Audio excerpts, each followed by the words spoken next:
കഴിഞ്ഞ മാസം ശരിക്കും ഒരു പ്രതിസന്ധികൾ നിറഞ്ഞൊരു മാസമായിരുന്നു. ഹോസ്പിറ്റൽ കേസും ഓരോരോ പ്രശ്നങ്ങളായിരുന്നു കേട്ടോ.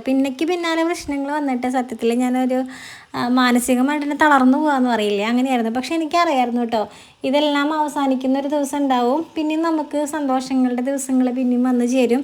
പക്ഷേ അതിന് കാലയളവ് എത്ര എന്നുള്ളത് നമുക്ക് പറയാൻ പറ്റില്ല. എന്നും നമ്മളുടെ ഒന്നും ലൈഫ് ഒരുപോലെ ഇരിക്കില്ലല്ലോ. സന്തോഷിക്കാൻ കിട്ടുന്ന നമ്മൾക്ക് വേറെ പ്രശ്നങ്ങളൊന്നും നമ്മളെ അലട്ടാന്നിരിക്കുന്ന സമയത്ത് മാക്സിമം നമ്മൾ ഹാപ്പി ആയിട്ടിരിക്കുക, മാക്സിമം നമുക്ക് സന്തോഷം തരുന്ന കാര്യങ്ങൾ ചെയ്യുക. ചിലപ്പോൾ അടുത്ത നിമിഷത്തിൽ നമുക്ക് വരാനിരിക്കുന്നത് വലിയ വിഷമങ്ങളായിരിക്കാം. അപ്പോൾ നമ്മൾ നാളേക്ക് എന്ന് പറഞ്ഞിട്ട് ഒന്നും നീട്ടി വയ്ക്കാതിരിക്കുക. കാരണം ഇന്നത്തെ പോലെ ആയിരിക്കില്ല നാളെ. കാരണം ഇന്ന് സന്തോഷമാണെങ്കിൽ നാളെ ചിലപ്പോൾ നമുക്ക് ദുഃഖമായിരിക്കാം. അതുപോലെ തന്നെയാണ് ഇന്ന് നമുക്ക് ദുഃഖമാണെങ്കിൽ നാളെ ചിലപ്പോൾ നമുക്ക് സന്തോഷമായിരിക്കാം. ഇതൊക്കെ മാറി മറിഞ്ഞ് വരാനായിട്ട് ഒരു നിമിഷം മതി. അപ്പോൾ എന്നെ സംബന്ധിച്ചിട്ട് ഞാൻ മനസ്സിലാക്കിയിട്ടുള്ളൊരു കാര്യം എന്ന് പറയുന്നത്, സന്തോഷിക്കാനായിട്ട് കിട്ടുന്ന അവസരങ്ങളൊക്കെ മാക്സിമം അങ്ങോട്ട് യൂസ് ചെയ്യുക. അടുത്ത നിമിഷം നമ്മളുടെ കയ്യിലല്ല ഇരിക്കുന്നത്. അപ്പോൾ കഴിഞ്ഞ ആഴ്ചയാണെന്ന് തോന്നുന്നു ഒരു ചെറിയൊരു ഗ്യാപ്പ് കിട്ടിയ ഒരു ദിവസം നമുക്ക് ചേട്ടന് പിന്നീട് അങ്ങോട്ട് മെയ് മാസം കടന്നു കഴിഞ്ഞാൽ ലീവ് എടുക്കാനൊന്നും പറ്റില്ല എന്ന് പറഞ്ഞത് കാരണം ഏപ്രിൽ മാസത്തിലെ ലാസ്റ്റത്തെ ദിവസമാണെന്ന് തോന്നുന്നു ഞങ്ങൾ വെറുതെ ഒന്ന് പുറത്തേക്ക് ഇറങ്ങാം. എവിടേക്ക് പോകണമെന്നൊന്നും വലിയ പ്ലാനിങ് ഒന്നും ഉണ്ടായിരുന്നില്ല.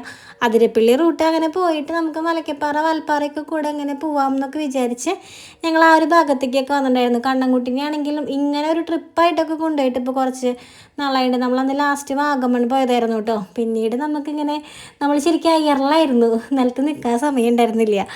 ഹോസ്പിറ്റലും പ്രശ്നങ്ങളും കാര്യങ്ങളും അങ്ങനെയൊക്കെ ആയിട്ട് നമ്മൾ ശരിക്കും അയറിൽ നിൽക്കുമായിരുന്നു. അപ്പം നിലത്ത് നിന്നപ്പോൾ വിചാരിച്ചു ഒന്ന് നിലത്ത് ഭംഗിയുള്ള സ്ഥലങ്ങളൊക്കെ ഒന്ന് കാണാമെന്ന് വിചാരിച്ചിട്ടാണ് നമ്മൾ ഈ ഒരു ഭാഗത്തേക്കൊക്കെ വന്നിട്ടുണ്ടായിരുന്നത്. വലിയൊരു തണുപ്പൊന്നും പറയാനില്ല കേട്ടോ. പിന്നെ ഞാനിങ്ങനെ നമ്മുടെ ChatGPT അടുത്ത് ചോദിച്ചപ്പോൾ ആളും എൻ്റെ അടുത്ത് പറഞ്ഞത് ഈ ഒരു ഏരിയയിൽ മാത്രമാണ് പിന്നെയും കുറച്ചൊരു കൂളിങ്ങൊക്കെ ഉള്ളത്. വേറെ ഞാൻ നെല്ലിയാമ്പതിയൊക്കെ ചോദിച്ചിട്ടുണ്ടായിരുന്നു. അപ്പോൾ നെല്ലിയാമ്പതിയിലൊന്നും അത്ര വലിയ ഒരു നല്ലൊരു കാലാവസ്ഥയൊന്നും അല്ല എന്നറിഞ്ഞത് കാരണമാണ് ഈ ഒരു ഭാഗത്തേക്ക് വന്നത് കേട്ടോ. അപ്പോൾ കണ്ണൻകുട്ടി എന്തായാലും ആ യാത്രയുടെ സമയത്തൊക്കെ ആൾ ഭയങ്കര ഹാപ്പി ആയിരുന്നു. ആൾക്ക് പുറത്ത് പോകാമെന്ന് പറഞ്ഞു കഴിഞ്ഞാൽ ഭയങ്കര ഇഷ്ടമാണ്. ഞാൻ നിങ്ങളുടെ അടുത്ത് പറയണ്ടല്ലോ. അപ്പോൾ കല്യാണിക്കും ഇങ്ങനെ ട്രിപ്പായിട്ടൊക്കെ പോകുന്നത് ഇഷ്ടമാണ്. നമ്മൾ വേറെ എന്തെങ്കിലും ആവശ്യങ്ങൾക്ക് യാത്ര പോകുമ്പോൾ ആൾ പറയുക എനിക്ക് വയ്യാണ്ടായി ഞാനില്ല എന്നൊക്കെ പറയും. പക്ഷെ ഇങ്ങനെ കാഴ്ചകൾ കാണാനും ട്രിപ്പായിട്ടൊക്കെ പുറത്തേക്ക് പോകുമ്പോൾ അവളും ഭയങ്കര ഹാപ്പിയാണ് കേട്ടോ. പിന്നെ കണ്ണൻകുട്ടി വിചാരിക്കുന്ന ഒരു കാര്യമുണ്ട്, എവിടെ പോയി കഴിഞ്ഞാലും അമ്മ ഈ വക സാധനം കുറുക്കും കാര്യങ്ങളൊക്കെ കെട്ടി വരച്ചിട്ടാണല്ലോ ഭഗവാനെ പോവാന്നുള്ളത്. കാരണം നമുക്ക് അങ്ങനെ പുറത്തുനിന്ന് ഫുഡൊന്നും കൊടുക്കാൻ പറ്റില്ലല്ലോ. അപ്പം ഞാൻ ചൂടാറാത്ത പാത്രത്തിലൊക്കെ അവൻ്റെ കുറുക്കും സാധനങ്ങളും ഒക്കെ എടുത്ത് വെച്ചിട്ടുണ്ടാവും. അപ്പം കണ്ണൻകുട്ടിക്ക് നാട്ടിലാണെങ്കിലും വീട്ടിലാണെങ്കിലും അവൻ്റെ ഫുഡും കാര്യങ്ങളൊക്കെ അതൊക്കെ തന്നെയാണ്.